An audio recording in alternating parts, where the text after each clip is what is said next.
But, I'm fascinated by what you said about the education levels, because I said at the start of the program, one of the things here is as you move up educational attainment, the greater the chance that a New Yorker will have voted for Mamdani. Now, how much of this sort of fresh idea, new ideas stuff is about people coming to New York and maybe just feeling like New York hasn't worked out for them and they want the government to maybe come in and fix the problem that they're not having, whatever career take off or the thing that they wanted when they came in from, their liberal arts college, Brown University or wherever?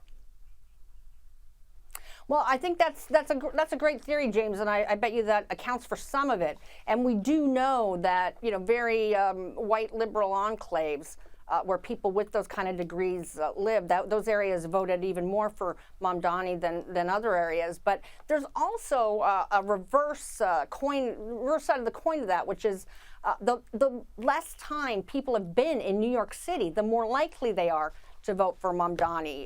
So, I mean, it's still, very overwhelming in a lot of these numbers, but, people who have been here for not even 5 years voted something like 84% for Mamdani. And then, 5 to 10 years, it goes down to 70-something. And so, my theory on that is that perhaps these people, not having lived through Bill de Blasio, also, and not having known anything about the last 100 years of history, also think he's got these fresh ideas because he is Bill de Blasio on steroids.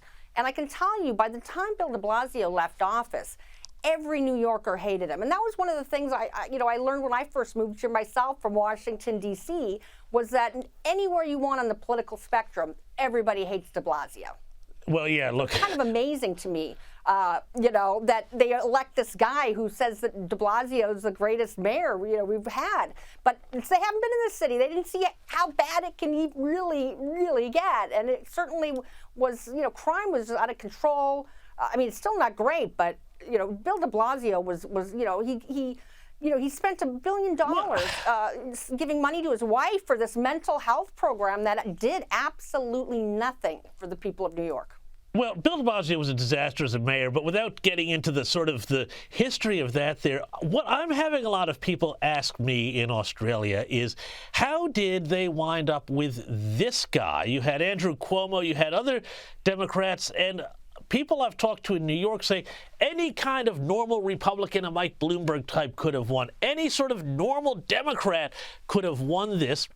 What was the sort of the backstory that got us here? Because people here are pretty curious about that. Well, I'm glad to hear that. And, hopefully, they got the popcorn as they watch over the next 40 years what New York City becomes. But, James, I've asked that question myself for months now, countless times. How did the best we could come up with, versus Mamdani was Andrew Cuomo, for example. I mean, this guy, killed old people during COVID. It's crazy. But to be honest, the Republicans really need to get their act together here in New York City and state. I know Curtis. I think he's a very nice guy. There's a lot to be said for him, and I watched both debates. He performed particularly well in the second debate. And listening to it, he seemed eminently reasonable. I can't figure out why any normal person wouldn't give him a chance. But he has that R beside his name. And let's face it, he lost already to Eric Adams. Kelly Jane Torrance from the New York Post, thanks so much, and good luck in New York. You're always welcome here in Australia. And, of course, Andrew Cuomo didn't kill people during Cuomo, but his COVID conduct was rather questionable. But he didn't kill anybody, just to make that very clear.